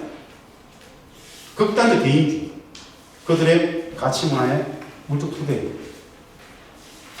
그리고 그들이 또 싫어하는 게 하나 있어요. 역사의 진실을 어마어마하게 싫어하죠. 30년 식민지배 시기에 그들이 어떤 짓을 스스로 했는지를, 그런 것들이 공개되는 것, 분단체제 수립되는 과정 속에서 그 독립운동 세력들이 어떻게 역청산됐는지 그런 것들이 공개되는 것, 그들의 지난날의 과거가 그 감추고 싶었던 불편한 진실들이 드러나는 것, 이 역사의 복원에 대해서 어마어마하게 싫어하죠. 그래서 초중고 역사 교과서에서 교과서 문제만 나오면 가장 발악을 합니다. 근데 우리는 이 메커니즘에 대해서 온전히 제대로 들어본 적도, 배워본 적도 없죠. 분단체제의 비정상성의 일 단편일 뿐입니다. 그 분단입니다. 분단. 제가 아까 강의 무대에 말씀드렸다시피 카이스트 미래전략 대학원에 있을 때는 분단을 가장 긴 시간 가르쳤습니다. 이 70년 분단체제, 그 뿌리에서 30년 식민지배, 이 100년의 역사, 사실은 그 이전에 동학까지 약 140년의 역사를 몇 시간 만에 얘기할 수 있을까요? 불가능하죠. 그래서 이렇게 아주 압축적으로 툭툭툭 귀에만 지금 설명을 드리는 겁니다. 그래서 이런 설명들이 여러분들한테는 엄청난 정신적 폭력이 되고 있습니다. 매우 불편하고 매우 무겁고 마음 심란하고, 근데 나누셔야 돼요. 왜? 진실의 영역이기 때문에. 상식을 듣고 싶은가? 진실을 듣고 싶은가? 모든 인간은 누구나 진실을 추구합니다. 당연히. 그래서 어두운 이야기지만 우리가 밟고 있는 현실의 이 뿌리, 물적 토대를 기본 이해가 필요하기 때문에 무겁더라도 불편하더라도 인식의 공유가 필요해서 단적으로 소개를 했습니다. 분단, 그 뿌리에 일제히 주구, 일제, 그들이 존재했었다. 그것은 역사가 아니라 현재 진행이더라 라고 말씀을 드립니다. 분단의 문제를 이야기할 때 제가 한 번씩 쓰는 이야기인데, 김구 선생의 경우입니다. 48년 4월 남북 연습회의를 하러 올라가면서 읽었던, 업소했던 문단입니다. 조국을 양단하는 외국 군대들의 경계 선언서의 38선은 일각이라도 존속시킬 수 없다. 38선 때문에 우리에게는 통일과 독립이 없고 자주함이 없다. 어찌 그 고리야 대중의 기하가 있고 가정의 이상이 있고 동족의 상자까지 있게 되는 것이다. 두 것을 하고 있습니다. 휴전선 때문에 우리에게는 통일과 독립이 없고 자주와 민주가 없다. 성립되는 문장입니다. 모르면, 이 역사를 모르면 성립이 안 되는 문장인데 알면 완벽히 성립되는 문장입니다. 휴전선 때문에 우리에게는 통일과 독립이 없고 자주와 민주도 없다. 문재인 대통령께서 말입니다. 평화경제 발언을 굉장히 많이 하시죠. 분단을 극복할 때 비로소 왕국이 완성되고 진정 누구도 흔들 수 없는 나라가 될 것입니다. 완전한 자주 독립은 분단 극복에 있습니다. 즉 분단체제 속에서 대한민국은 불완전 독립의 상태에 있다는 이야기죠. 여기서 김구 선생이 했던 이야기 중에 말입니다. 38선 때문에 동족의 상장까지 있다는 것입니다. 48년 4월 김구 선생이 눈에 비쳤던 동족의 상장은 뭘까요? 우리는 상상도 안 되는 이야기. 1948년 4월 상황에 김구 선생의 눈에 비쳤던 동족의 상장은 뭐였어요? 우리에게 동족의 상장은 그냥 고유명사로서 한국전쟁이 동족의 상장이죠. 48년 4월에 저 동족의 상장은 뭘까요? 우리가 배우지 못했던 역사, 우리가 완벽히 배우지 못했던 역사, 은폐된 역사. 저건 다른 게 아닙니다. 분단을 수립하는 과정 속에서 일제히 주구들이 그 분단에 반대하는 독립운동 세력들을 해방된 땅에서 청산해버리는 암살하는 과정들을 동족의 상장으로 만든 겁니다. 그 연장선에서 대구, 10월, 제주, 4.3 참혹한 분단 수립의 과정 속에서 빚어졌던 그 분단의 저항이기 때문에 빚어졌던 그 많은 것들이 대부분 동족의 상장이죠. 이 많은 것들이 그 역사 속에서는 다 폭동으로 기록되어 있죠. 지금도 우리 사회 컨센서스는 완벽히 아직 정리 안 됐습니다. 참여정부 때부터 4.3에 대해서 대통령께서 사과를 하고 이렇게 시작했지 사실은 여전히 이완이죠. 48년 당시에 백범 선생이 눈에 비쳤던 동족의 상장은 그 과정입니다. 즉 독립운동 세력들이 역청산당하는 과정이 저렇게 보였던 겁니다. 우리가 배우지 못했던 역사들인데요. 관심을 가져볼 필요가 있습니다. 왜? 지금의 우리를 규정했던 힘이기 때문에 그렇습니다. 이런 이야기가 있습니다. 제가 백범 선생의 이야기를 계속하는 것은 남아있기 때문에. 백범 선생은 이렇게 얘기했습니다. 통일운동, 독립운동입니다. 분단된 동북안에 하나됨을 위한 노력은 이 시대의 새로운 독립운동입니다. 48년 이야기예요. 통일운동은 독립운동입니다. 통일운동은 독립운동이고 독립운동은 독립운동이잖아요. 왜 통일운동은 독립운동입니까? 우리는 이 영역을 한 번도 제대로 들어보지 못했기 때문에 왜 통일운동이 독립운동과 이퀄이 되는지에 대해서 설명할 수가 없습니다. 그러나 이 영역을 연구하는 저 같은 학자들 입장에서는 가장 통안에 눈물이 나는 한 문장입니다. 진정. 저는 이런 강연을 할 때마다 가끔씩은 사리를 느낄 때가 있습니다. 5천만 공동체 이야기예요.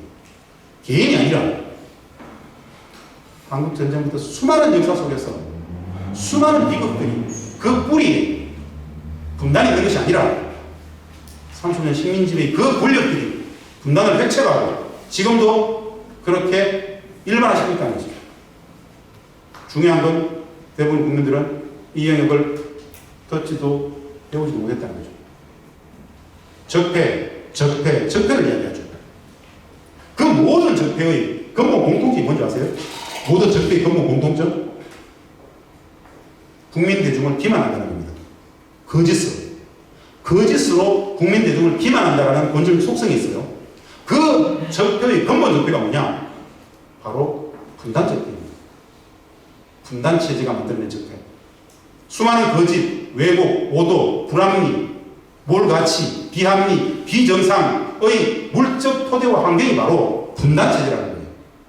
그런데 분단 체제는 분단을 가르치지 않았어요. 그 뿌리가 뭔지도 몰랐어요. 이 영역은 그렇게 검게에 얘기했어요. 그걸 국민들이 알면 세계에서 가장 똑똑한 우리 국민들이 이것을 용납하겠습니까? 그래서 역사전쟁이죠. 감히 이 영역은 교과서의 영역 속에서는 절대 다룰 수 없는 거죠.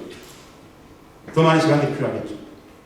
중요한 것은 진실의 보관, 진실의 공유, 인식의 공유. 그것이면 시간은 완벽히 진실의 편이다 라고 보는 것이죠. 비정상의 정상화가 아니라 정상이 비정상을 압도할 수 있는 참과 거짓이 뒤바뀌었던 역사 속에서 그 말씀을 드립니다. 백범 선생의 이 영역이 얼마나 긴 영역이냐면요. 한 학기 강의를 해도 모자랍니다, 사실. 최소한 백범이 어떻게 죽었는지. 백범을 암살했던 육군 포병 소위 안두희가, 서북청년단 안두희가 김창룡의 지시를 받고 백범을 어떻게 죽였는지. 백범을 암살하고 나서 안두희는 6개월 만에 이승만의 전격적인 보호 속에서 6개월 만에 백범을 죽이고 6개월 만에 2계급 특진을 합니다. 2계급 특진을 했어요. 그러고도 우리가 역사를 가르칠 수 있을까요, 아이들한테? 그럼 백범을 가르치지 말든지. 안두희가 테러리스트 백범을 죽였다고 가르치든지. 백범을 임시정부의 수장으로서 가장 남측에서는 가장 존경받는 독립운동가라고 가르치면서 그거를 죽였던 안두희가 이게 특징이 되었던 상황에 대해서는 안 가르쳐요. 민망하죠. 이런 김창룡 같은 애들이 국립변천에 묻혀있죠. 이 역사, 백범 선생은 여전히 효창공원에 묻혀있지 않습니까? 이해하는 거아니에요. 이런 역사들이 다 아직도 학계에서는 말입니다. 아직도 학계에서는 안두희가 백범을 암살한 거의 개인의 자기 개인에게 죽인 것이지 병은 없다라고 그냥 아직도 그렇게 얘기해요. 안두희가 나중에 정의봉으로 결국 맞아 죽죠. 죽기 전에 했던 이야기가 김창룡이 나에게 그 지시했다고 얘기했었습니다.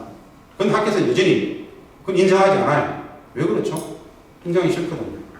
그 뿌리들이, 그 학계의 뿌리들이 다 어디 있겠습니까? 분단 체제로부터 자유롭지 못하죠. 그래서 이죽박죽이라는 걸 드립니다. 그 경교장에서의 총탄이 있었던 그날의 모습인데 넘어가겠습니다. 혈창공원의 모습이고요. 내가 죽거든 친일파가 묻혀있는 국민의가 아니라 정리대 묻혀있는 참, 그냥 우리가 익히 아는 이야기들입니다만 속속들이 이야기하기에는 참 시간이 너무 부족합니다. 잠시 요것만 소개하고 제가 대충 이제 정리를 해야 되는데요. 한일 독립운동, 독립운동의 기회가 어떻게 되는지 잠시 이야기를 하기 위해서 이거 설명을 드립니다. 지난해가 3.1 100주년이었습니다. 임시정부 수립 100주년이었죠. 분단체제는 1730년 식민지배를 안 가르쳤어요. 우리가 배웠던 1730년 식민지배는 어떤 겁니까? 그래서 능력이 있었다. 그래. 강제병탄 한일 합방이 있었다. 3.1운동이 있었다. 유관식이 있었다. 김구가 있었다. 윤봉길, 이봉창, 이완용 정도. 이 범주를 벗어나는 30년 식민지배에 대해서 우리가 배운 게 있습니까? 거의 없습니다. 거의 안 가르쳤습니다. 분단체제는 체제는 일제히 주구되었기 때문에 안 가르쳤죠. 그들의 그 역사를 가르칠 수가 없었죠. 대부분 묻혀있는 역사인데요. 이 두 가지는 그냥 상징적으로 왜 이걸 몰랐을까라는 측면에서 한번 제가 소개를 해봅니다. 우리는 안중근 의사를 압니다. 안중근 의사가 이등방문 이토를 쏜 건 압니다. 그 이야기인데요. 이토 이러면은 일본의 1대 내각 총리입니다. 1대 조선 통감이다 아주. 그야말로 우리 조선 한반도를 유린했던 식민지 그야말로 상징이죠. 쏴버렸어요. 다 잘하는 이야기입니다. 사형 선고를 받았습니다. 1심에서. 결국 사형이 집행이 됐고요. 대한독립의 소리가 천국에 들려오면 나는 마땅히 춤을 추며 만세를 부를 것이다. 최후 발언인데요. 우리는 아직도 안중근에서 유해도 못 찾고 있습니다. 안 찾았을까요? 못 찾았을까요? 안 찾아볼 수도 있겠죠. 굳이 못 찾았겠습니까? 이 이야기보다는 이 한 장의 서신, 편지를 소개하려고 합니다. 안중근 의사가 결국 1심 사형 선고를 받고 잠시 고민하죠. 일본 법정에다가 항소를 하냐마냐 고민을 하죠. 잠시. 그런 고민을 하고 있어 아들에게 어머니 조마리아 의사가 썼던 편지입니다. 한번 읽어보겠습니다. 네가 만약 늙은 오인족을 먼저 죽는 것을 그러라 생각한다면 이 영혼은 무슨 때가 될 것이다.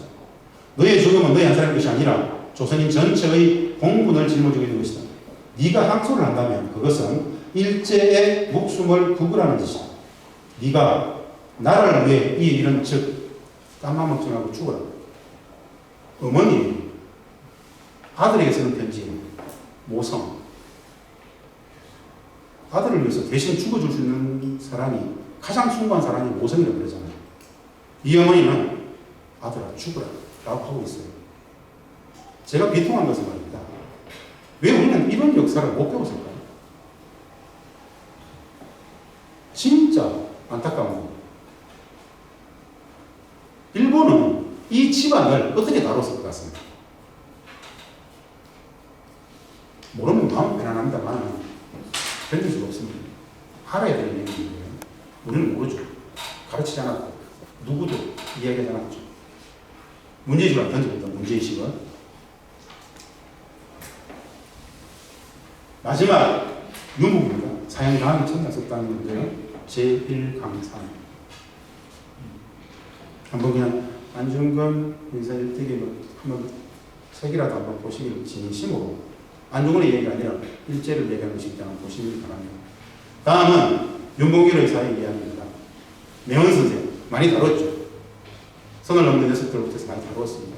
오랫동안 저희들이 이야기 많이 했던 내용인데요. 32년 4월입니다. 일본이 중국의 심장 상해에서 어마어마한 퍼포먼스를 하는 겁니다. 중국의 심장 상해에서 일본의 전성절 축하기념 프레이드를 하기 위해서 힘을 과시하는 거예요. 그야말로 중국을 능멸하는 거예요.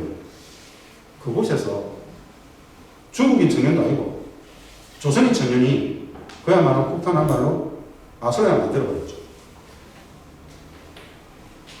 시라카와 대장이 폭사했어요.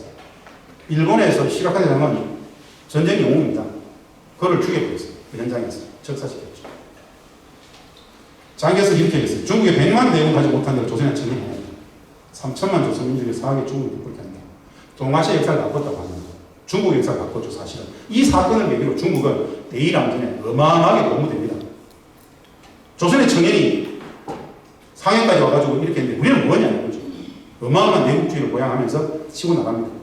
대일항전에 나서게 됩니다. 그런 역사보다는 이 거사를 나가기 전에 이 매연 선생이 썼던 편지, 동포들한테 썼던 편지입니다.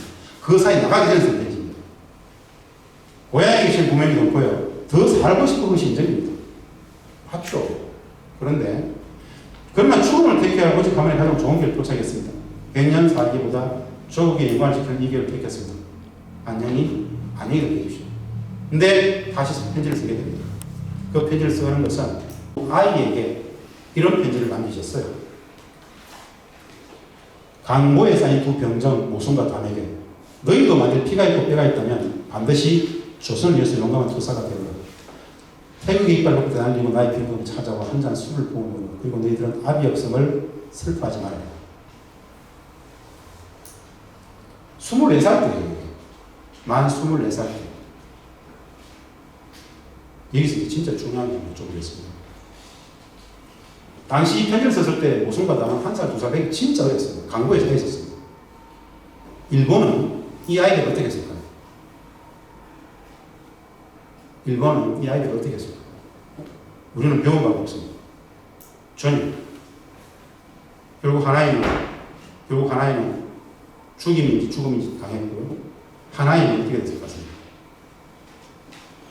참으로 상상할 수 없는 짓을 했습니다. 일본은 말입니다. 그 둘째 아이를, 그 아이가 생을 나가는 순간까지 전 일본을 잘 돌아다니면서 아버지의 죄과를 진심으로 용서드리게 했습니다.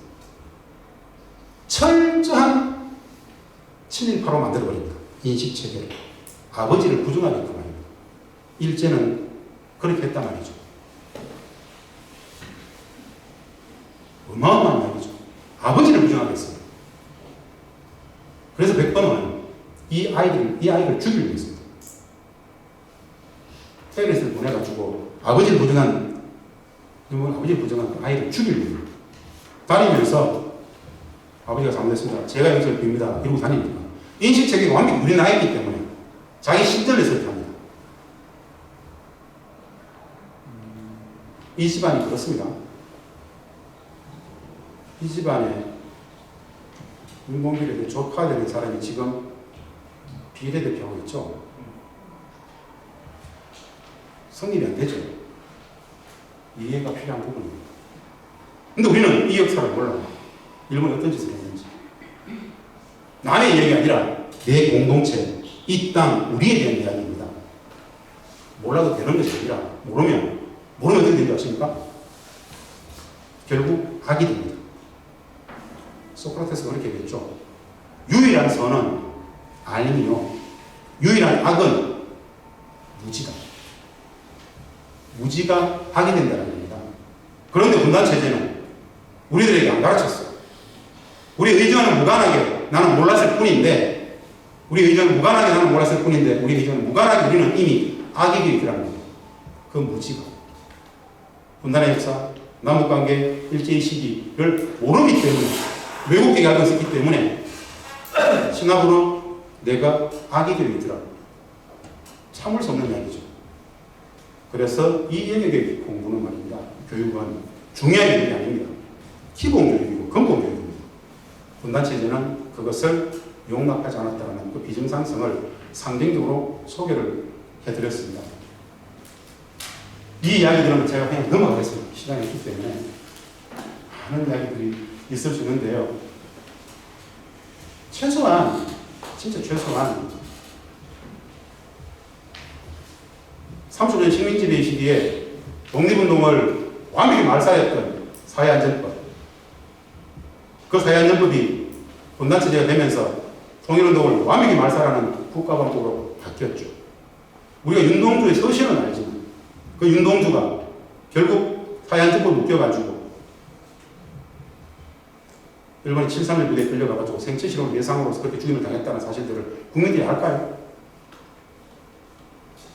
우리가 1차3년 식민지배 시기에 대해서 배운 게 전혀 없다는 거예요. 윤동주의 마지막 죽음은 처참합니다. 하늘을 우러러 이것만 외웠지. 일제가 그에게 어떤 짓을 했는지.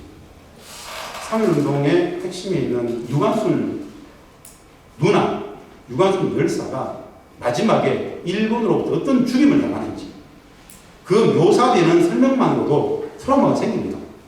근데 우리는 못 배웠어요. 그냥 그러려니 반드시 알아야 될 내용이라는 겁니다. 반드시. 이게 분단의 뿌리이기 때문에 강조를 합니다. 스가 내각이 출범했습니다. 스가 내각은 아베 내각입니다. 아베 내각의 방위상이었습니다. 일본 오노 다 방위상 전에는 외무상이었죠. 아베 정부의 외무부 장관, 외교부 장관, 그리고 국방부 장관이었습니다. 이 오노다로의 직무실에는 말입니다. 한반도의 땅이 이렇게 지도로 걸려 있습니다. 한편에는 우길기가 있습니다. 일본의 방위상 오노다로는 이 조선반도의 한반도의 지도를 그려놓고 무슨 생각을 할까요? 무슨 생각을 할까요? 엄존하는 질서 속에서 실정적으로 고민해 봐야 됩니다. 왜 일본은 우리가 4.27 판문점선언하고 불국 평화선언하고 6.1 싱가포르 합의를 할 때 종전평화협정을 남과 북이 합의하고 트럼프하고 종전평화협정을 논의할 때 왜 대놓고 아베는 미국은 북측과의 종전평화협정에 나서서는 안 된다. 미국은 절대 북측과 종전선언해서는 안 된다. 어마어마한 내정 간섭이지 않습니까?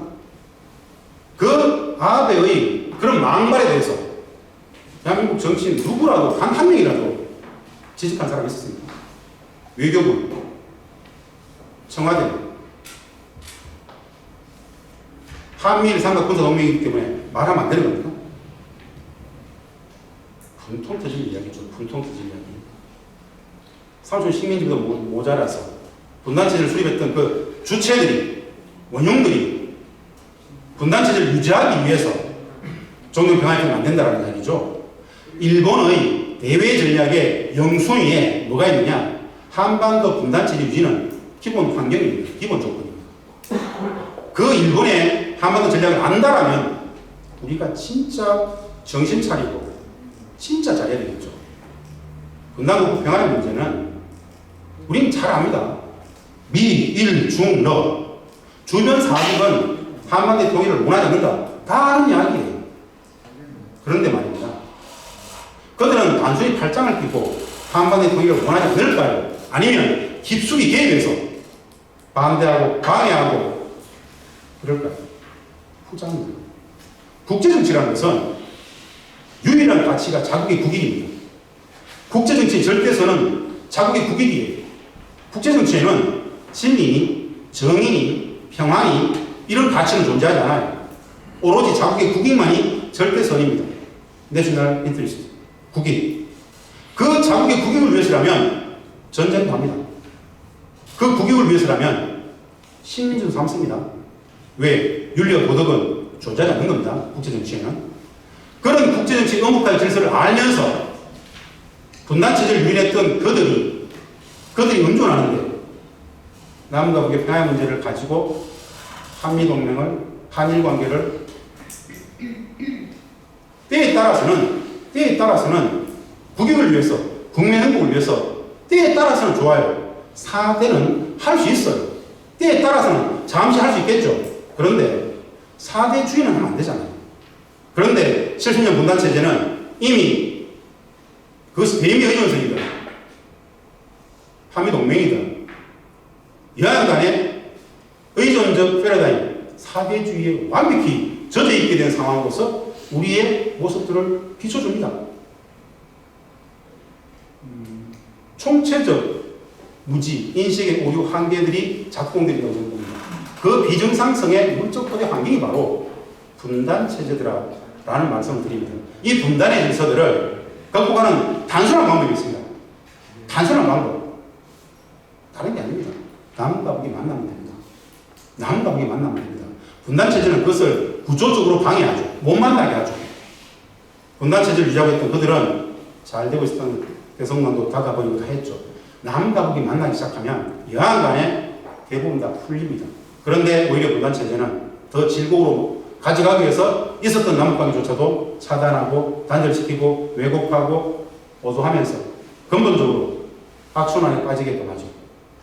미국이냐 중국이냐, 미중 패권 갈등 속에 미국이냐 중국이냐, 한미동맹의 미국이냐, 한국의 미국이냐, 경제적인 문제인 중국이냐, 이따위 물음을 던질 때 우리는 남북관계를 보고 나면 안보의 문제도 한중관계 경제 문제도 함께 풀 수 있습니다.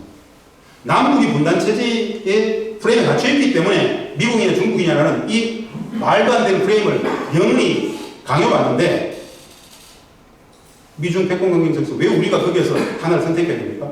유일한 가치는 국익이죠. 우리 국익 중심의 질서는 남북 관계를 복원하면서 미국도 중국도 아닌 우리의 국익들을 최대 극대화시킬 수 있어야 되겠죠. 이런 전략적 이해들이 필요한데 이런 전략적 이해들이 필요하기 위해서는 이런 인식이 필요하기 위해서는 지난 120년, 140년 역사를 기본 인식을 이해하고 일제 상종 식민지배 어떻게 분단체제가 왔는지 분단체제가 유지되는 과정 속에서 미국은, 일본은 이 땅에서 어떤 자기 국가 이익들을 떼가고 있는지에 대한 통찰이 필요하다는 얘기입니다. 우리 국민의 행복을 위해서 물적 토대를 어떻게 바꿔야 된다는 이야기로서 말씀을 드립니다. 일본의 문제를 잠시 말씀드렸습니다. 유일한 선은 알미요, 유일한 악은 무지다. 노력이 필요하다는 측면 속에서 한번 말씀을 드려봤습니다. 오늘 분단 통일 분단 정도만 제가 말씀을 드립니다. 원래는 쭉 배선단 쭉 해야 되는데요. 이 한 장의 슬라이드에서 총체적 비정상의 토대 분단은 땅만 가는 것이 아니다. 분단은 사람도 가족도 공동체도 역사도 민족의 정신사도 왜곡하고 나가고 사람들의 생각도 세계관도 가두고 변절시켰다. 분단 일제식민 현재 진행, 일제식민 원정과 확대, 많은 이야기들, 단어 하나하나를 가지고 참 많은 설명을 드릴 수 있습니다. 가족의 입장에서 본다는 말입니다. 가족의 입장에서 본다는 헤어진 가족이 다시 만나서 밥 한 끼, 저녁 한 끼 나누는 게 저는 평화이고 통일이라고 이야기합니다. 헤어진 가족이 70년간 단 한 번도 못 만나고 밥 한 끼 7년간 못 남는다는 이 말도 안 되는 몰같이 이 비정상이 분단입니다. 그런데 70년 분단 체제는 이 분단을 비정상의 정상화 속에서 당연한 것처럼 이기고 있습니다. 말도 안 되는 거죠. 개인은 어떻습니까? 이 역사의 보고는 어떻습니까? 우리는 단 한 번도 우리는 우리의 역사를 우리 스스로 못 써봤습니다. 30년 식민지 일제히 주군은 일제 조선 총독부를 딱 설치하자마자 가장 먼저 했던 게 식민사관을 만들기 위해서 조선 총독부 산하에 조선서 편수를 만들고 분석 영역을 이었죠. 모든 양반과의 모든 서적들은 다 불태워버렸죠. 그렇게 역사를 고조선부터 그 이전의 부여, 고조선, 고구려, 발해 이 모든 역사들을 식민사관으로 바꾸기 시작하죠. 거기에 충성했던 이병도라는 사람, 신석호라는 사람, 조선서 편수에 참여했던 이병도, 신석호 이런 사람들이 해방된 땅에서 서울대 국사학과를 만들고 고려대 사학과를 만들고 그들의 후예들이 제자들이 전국 국립대에 다 알려가지고 다시 역사를 가르치는 이 말도 안 되는 그런 식민사관을 계속 배웠죠. 지금도 배우고 있죠. 식민사관 문제는 참 어마어마한 얘기입니다만 한 가지 그냥 이런 겁니다. 민족의 정신과 역사가 왜곡됐다는 겁니다. 우리가 배웠던 역사의 대부분은 식민사관이었다는 겁니다. 예를 들어서 선생님들 우리가 지금도 아이들이 그렇게 배우고 있습니다. 우리도 그렇게 배웠고요. 얼지문덕 장군의 살수대첩. 우리는 그 살수대첩이 북측의 평안도 땅 청천강에서 있었던 전투로 배웠습니다. 중국은 그 살수대첩을 요동강도에 있었던 살수지역 여기서 전투로 가르칩니다. 중국은 살수대첩을 저기로 가르치고 우리는 북측의 평안도 땅에 가르칩니다. 무엇이 팩트일까요? 우리는 식민사관 속에서 이 동북 삼성의 엄청난 우리 민족의 역사를 일제가 이 한반도에 다 묶었던 식민사관을 배웠기 때문에 왜곡된 역사를 배웠다는 뜻입니다. 한두 가지가 아니죠. 한두 가지가 아니죠. 그것을 진실로 상식으로 생각하고 있단 말입니다. 팩트가 아님에도 불구하고. 이런 문제들이 바로 분단체제가 접근 과정 속에서 역사도 민족의 정사도 왜곡했다는 이야기로 말씀을 드리는 이야기입니다. 비정상성. 우리들의 세계관은 어떻습니까? 생각. 우리는 원래 대륙국가잖아요. 그런데 어마어마한 대륙의 기상을 가진 해양의 힘을 가지고 대륙을 갈 수 있는 엄청난 요충지죠. 지금 우리나라 사람들은 말입니다. 바다를 건너지 않고는 외국으로 나갈 수가 없어요. 그래서 당연히 외국 여행의 고유 명사를 해외여행이라고 이미 이야기하죠. 외국 여행의 고유 명사를 해외여행이라고 하는 사람들은 섬나라 사람들의 인식, 세계관입니다. 분단 70년, 75년 체제는 신학으로 우리들의 세계관 자체를 섬나라 사람들의 인식, 세계관으로 묶어버렸다는 얘기입니다. 이 또한 마찬가지로 비정상성을 내포하는 것이죠. 우리가 우리 아이들한테 기차 타고 북측 거쳐서 중국으로 시베리아로 블라디보스토크로 모스크바로 유럽으로 중앙아시아로 가보라는 얘기를 할 수 있습니까? 꿈이죠. 꿈이잖아요. 말도 안 되는 이야기잖아요. 그런데 이미 80년 전, 90년 전, 그 80년 전 1936년 베를린 올림픽이 있었죠. 송혜정 선생님은 그곳에서 식민지 청년으로서 마라톤에서 우승을 했습니다. 그 송혜정 선생님은 말입니다. 동경에서 시모노스키가 와서 시모노스키에서 부산항까지는 배를 탔어요. 부산항에서부터는 서울역, 평양, 신의주, 당시에 현 단둥이 안동입니다. 안동, 하얼빈, 블라디보스토크, 모스크바에서 폴란드의 바르샤바, 그리고 독일 베를린까지 기차를 타고 가셨어요. 이게 대륙국가라는 거예요.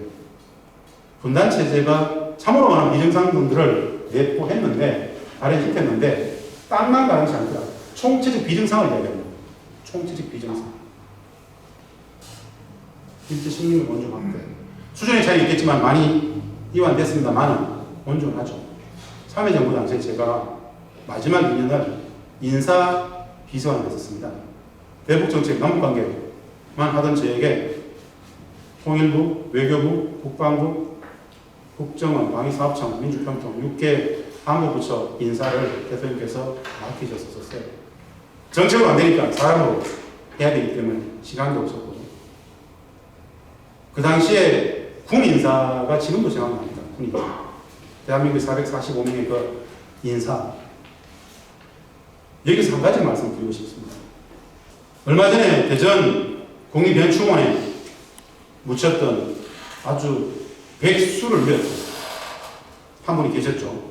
대한민국 군의 상징이라는 사람입니다. 백승엽 장군 아시죠? 백승엽 장군의 일제시대 때 만주국 일제 복무했던 일본군 장교였죠. 간도특설 때 독립운동 지렛 때를 척결했던 그 최저 중심에 있었습니다. 백승엽 장군이 그 당시에 썼던 자기 이름이 뭔지 아세요? 자기 이름이 일본인 이름이 뭔지 아세요? 백승엽 장군의 일본인 이름. 당시에 독립운동을 톱을 했던 당시에 간도특설 때 장교로서 일본군 장교로서 복무할 때 일본인 이름 뭔지 아세요? 그 사람이 가장 존경했던 일본 군인의 이름을 자기가 쓰고 있었어요. 다름 아닌 명원 윤봉길 선생이 폭탄을 들고서 죽였던 시라카와 대전. 그를 가장 존경했고 그 시라카와를 백선엽은 자신의 이름으로 썼었습니다. 그런 인간이 국립현충에 묻혀 있어요. 역사는 계속 돌고 있죠. 제자리죠. 아직도 멀었죠. 분단체제. 우리는 분단체제를 분단으로 읽고 일제 식민의 현재 진행형으로 봅니다. 최소한 정치 권력 이론에서 본다면 그렇습니다. 대한민국 48년 이승만 정부 수립되고 나서 1대 육군 참모총장, 2대 참모총장, 3대 참모총장, 6, 7, 8, 9, 10, 11, 12, 13, 14, 15, 16, 17, 18, 19 그리고 21대 육군 참모총장 똑같이 다 단 한 명의 외에 없이 모두 일본 식민지 군대의 장교로 복무했던 일왕에게 충성했던 독립운동 세력들을 때려잡았던 일본 군인들이었습니다.